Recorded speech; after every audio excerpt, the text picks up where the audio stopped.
When it comes to chili, pretty much everyone's got a favorite recipe, but I bet you don't got a chili Blanco favorite recipe, and that's what I'm going to be making here. Something totally different. Let's get cooking with styles.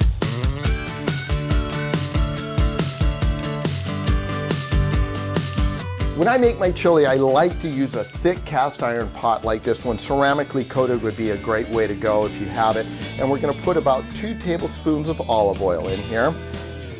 We've got our diced onions and garlic, and you want to do this in a nice hot pan. We're just going to get that lightly coated, and now I'm going to put the chicken in. Now there's 2 ways you can go. You can get the chicken breasts, make that chicken thighs and dice them up yourself, or now these days they have ground chicken. I'm going with diced chicken here that I did from the thighs. We're going to let this saute for about 4 or 5 minutes till we get a little caramelization on it. Then we'll add the spices. So let me get this going and we'll be back with you in just a second. Been about 8 to 10 minutes cooking here, and now it's time to put in the spices and herbs. Remember, the heat's gonna come later. So we've got our chili powder, we've got our cumin, we've got our salt and oregano.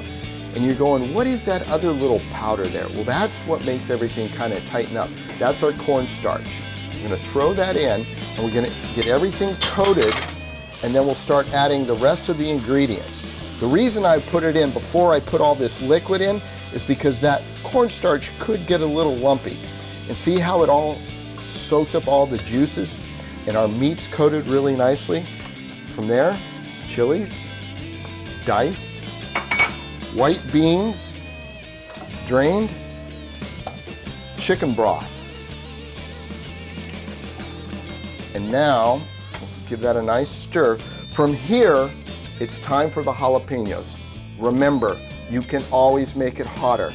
So start out with about 2 tablespoons, taste it, and then decide if you want it a little bit hotter.